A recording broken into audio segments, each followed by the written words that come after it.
Ketika orang ini membaca Al-Quran dengan lantunan yang enak, orang-orang itu menjadi bergetar hatinya, dan di antara mereka banyak yang menempuh pertobatan, banyak yang menempuh suluk, menempuh jalan rohani dengan penuh semangat.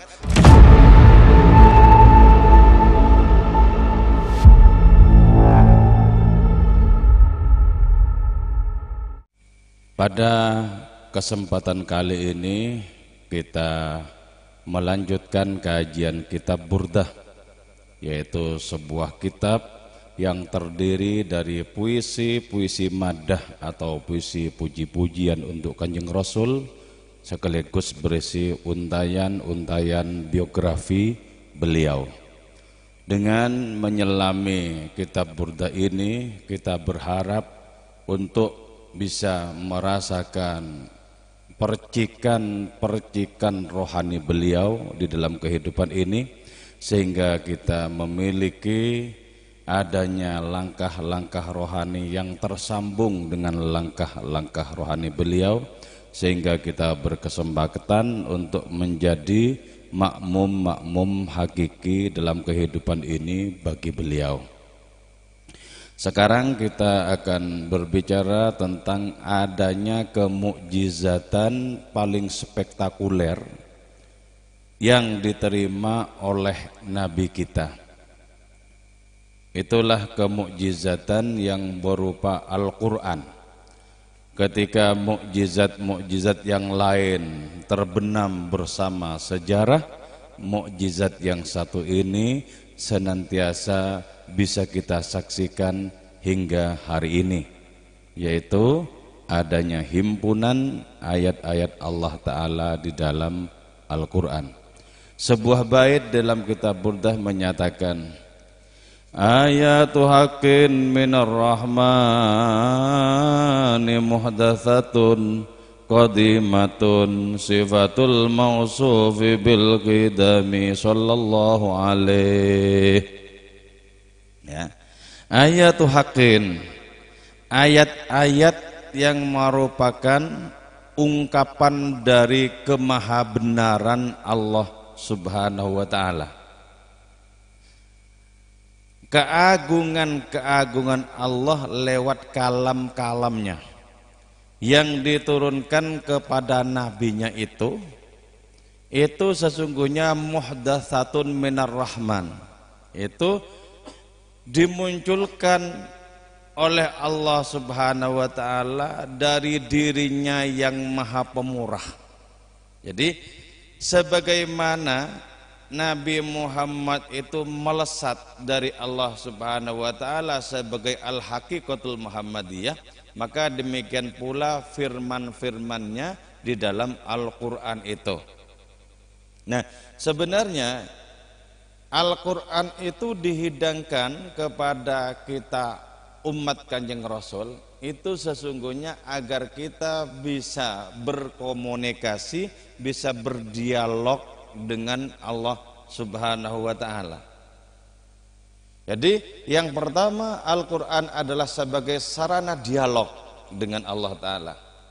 Suatu saat ya, Syekh Ja'far As-Shadiq, salah satu keturunan Kanjeng Rasul itu ngimami sholat. Di saat membaca Fatihah, Bismillahirrahmanirrahim, Alhamdulillahi Rabbil Alamin, Ar-Rahmanirrahim, Maliki Yaumiddin, Iyyaka na'budu wa iyyaka nasta'in, Ihdinas siratal mustaqim. Sampai di ihdinas siratal mustaqim tertegun. Karena tertegun diulangi lagi, ihdinas siratal mustaqim, diulangi lagi, pingsan langsung. Pingsan. Jadi ya, ini pingsan dalam konteks kenikmatan karena mengalami perjumpaan dengan Allah lewat firman-Nya. Jadi ya, ada orang pingsan karena takut yang sangat terlalu, ada orang pingsan karena senang yang sangat terlalu juga. Nah, ketika sudah siuman ya, ditanya, kenapa Syekh jenengan itu kok sampai pingsan? Bagaimana tidak pingsan? Wong saya ketika membaca ihdinas siratal mustaqim, saya mendengarkan langsung dari Allah yang berfirman itu. Nah, itu berkaitan dengan apa ya? Berkaitan dengan kesucian hati, di samping juga tentu saja berkaitan dengan kesaktian Al-Quran itu sendiri. Jadi ketika orang yang bersih hatinya itu membaca kalam-kalam Allah Ta'ala, itu serupa berdialog dengan Allah. Dan dialog dalam konteks rohani itu menjadi sangat mesra. Sangat mesra.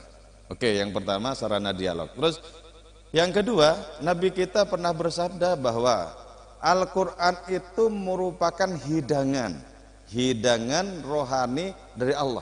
Tentu saja, karena yang mengaturkan hidangan itu adalah Maha Koki, Allah Ta'ala, tentu saja yang dihidangkan itu adalah hidangan paling lezat di dunia, di akhirat, dimanapun paling lezat tentunya.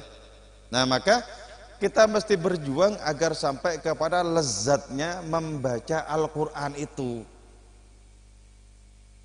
sampai lezat, sampai merasa berhadap-hadapan, berkomunikasi, sampai merasa berhadapan dengan adanya hidangan yang sangat nikmat itu.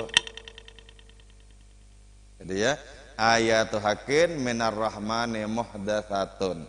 Nah, Al-Quran ya, kalau dari sisi penulisannya, dari sisi penerbitannya, tentu saja Al-Quran itu baru.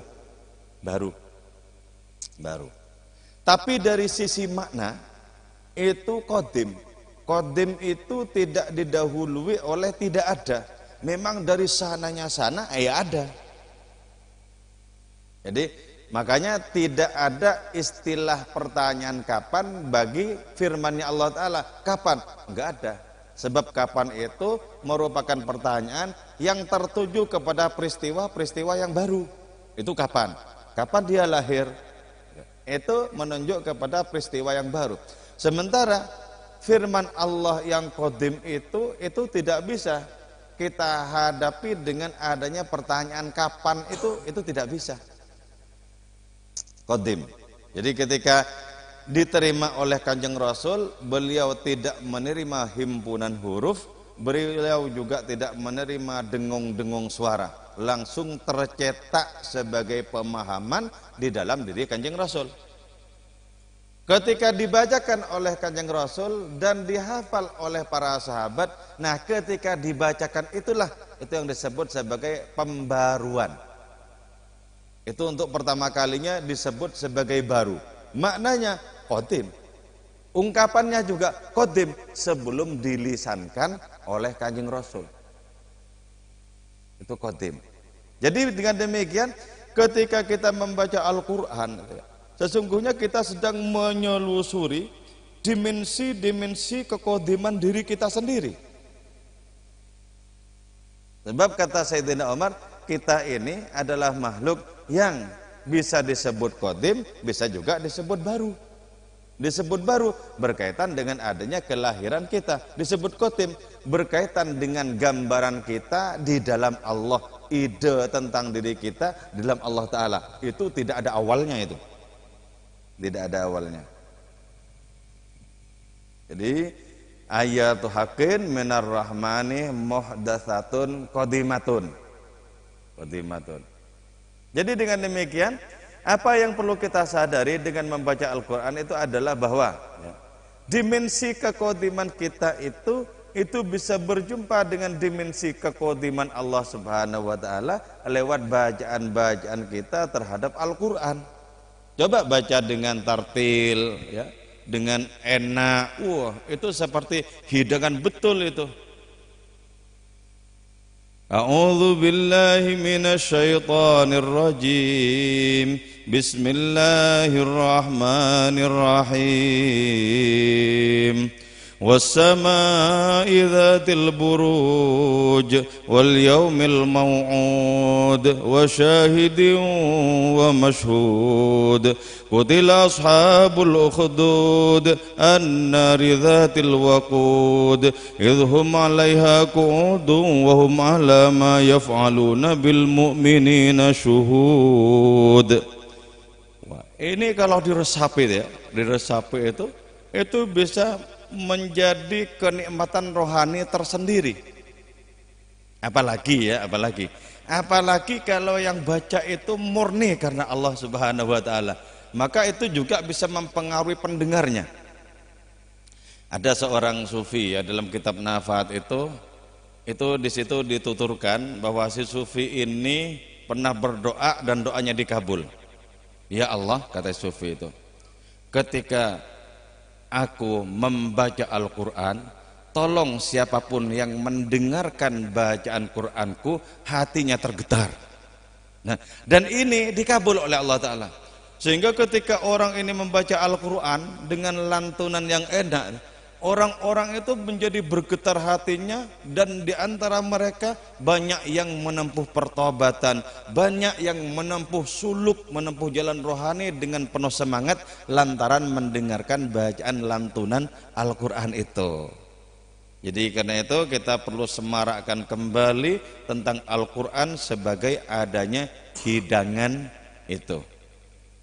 Jadi kita dengan membaca Al-Quran itu bisa menyusuri ruas-ruas waktu, bahkan bisa menyusuri kepada suasana sebelum ada waktu. Jadi kalau istilah Syekh Abdul Karim Al-Jili itu, sangat dimungkinkan orang itu mendapatkan tajalli Allah Ta'ala dengan namanya Al-Qadim. Jadi ketika orang mendapatkan tajalli, mendapatkan kucuran dari nama Allah Al-Qadim, maka orang itu bisa merasakan bahwa seluruh alam raya itu keluar dari dirinya. Keluar dari dirinya. Segala yang baru itu bisa dirasakan keluar dari dirinya. Nah, dalam konteks itu kemudian Kanjeng Rasul Muhammad SAW yang jelas-jelas pernah mengalaminya, lantas menyatakan beliau ketika berada di mimbar, silahkan tanya kepadaku peristiwa apapun dari awal mula penciptaan sampai akhirnya orang ahli surga masuk surga, orang ahli neraka masuk neraka. Silakan tanya kepadaku peristiwa apapun.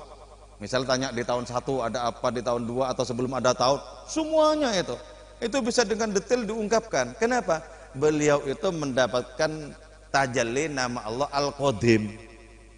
Itu juga yang disampaikan oleh Syekh Abdul Hasan Asy-Syadzili.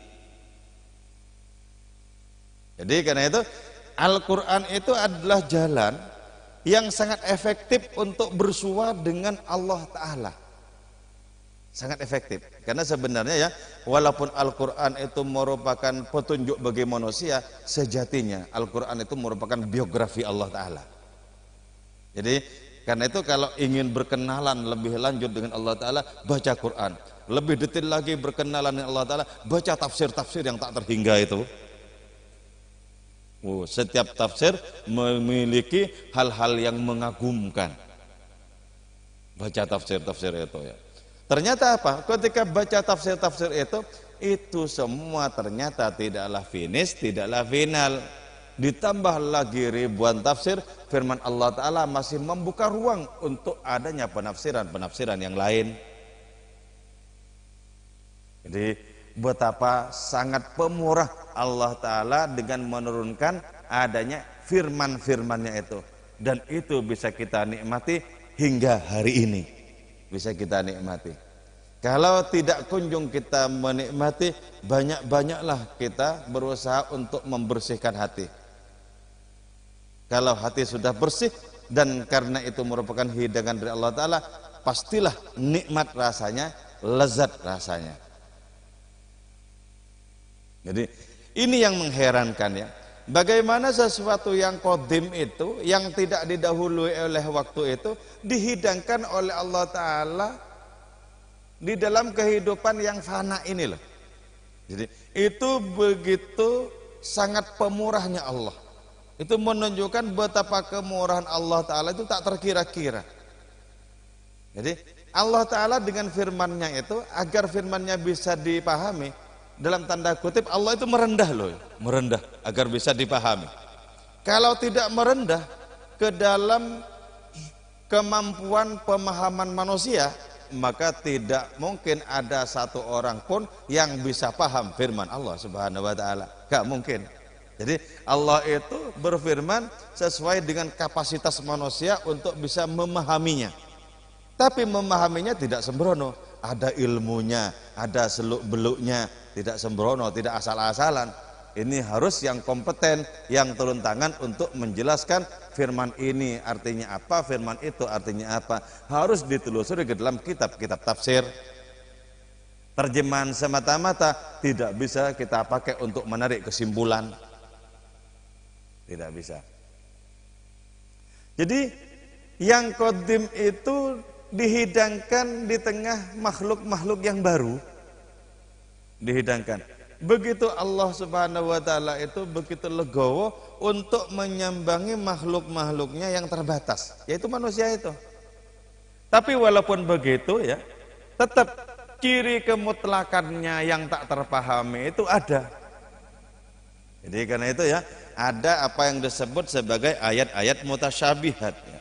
Ayat-ayat mutasyabihat yang kebanyakan orang tidak paham.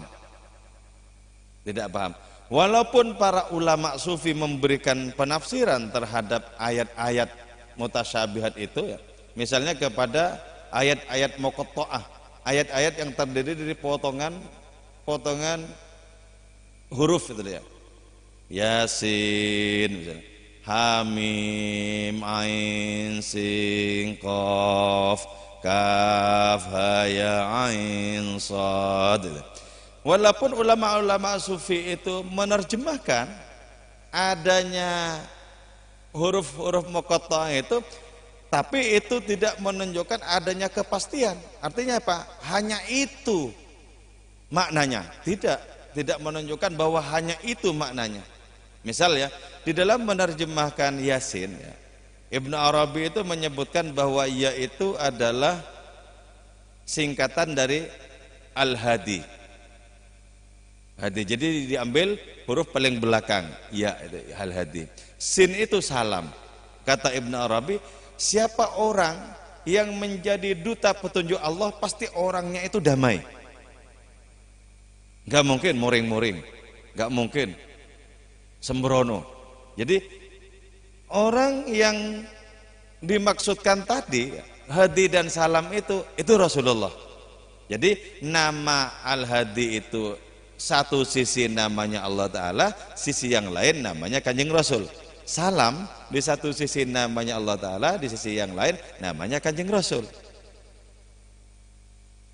Nah, walaupun ada yang terjun menampilkan adanya pemaknaan seperti itu, tapi kan itu bukan merupakan pemahaman yang final.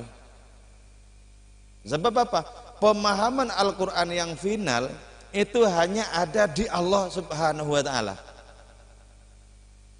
Yang final itu.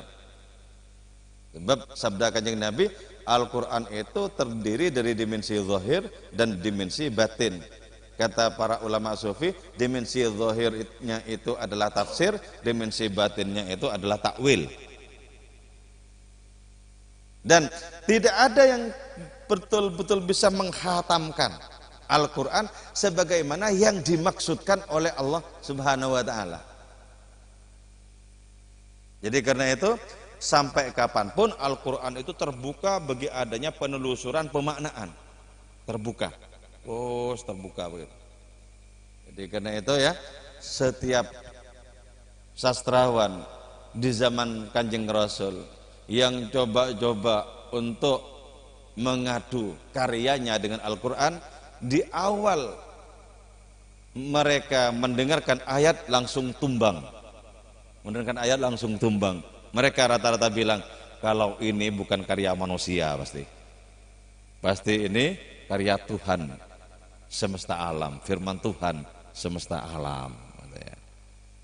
Jadi ini karena itu ya, kita perlu melakukan adanya pembaharuan dari yang semula jumud pemahaman kita, rasa kita tentang Al-Quran, kita hidupkan kembali sehingga kita membaca dan mendengarkan Al-Quran itu dengan adanya lidah rohani yang baru, dengan adanya rasa rohani yang baru. Jangan bilang sudah hatam ya, kalau bacaan harfiahnya Bisa saja hatam sebulan, hatam berapa kali, tapi kalau dimensi batinnya bagaimana bisa hatam? Wong Syekh Ja'far As-Shadiq saja merasakan langsung firman itu dari Allah Ta'ala, langsung kelengar kok. Gimana bisa hatam? Gitu ya. Umar bin Khattab yang gagah berani, yang mendapatkan julukan singa padang pasir, pernah berada di atas kudanya, menunggangi kuda dengan gagah. Kemudian beliau mendengarkan sebuah ayat dibacakan oleh seseorang. Inna azab rabbika lawaqi' laisa lahu min dafi'. Sesungguhnya siksa Tuhanmu akan menjadi nyata dan tidak ada siapapun yang bisa menangkisnya. Langsung ambruk dari kudanya, pingsan. Orang gagah seperti itu pingsan. Kenapa? Hatinya bersih di dalam menerima hidangan rohani berupa firman Allah Subhanahu wa taala. Oke.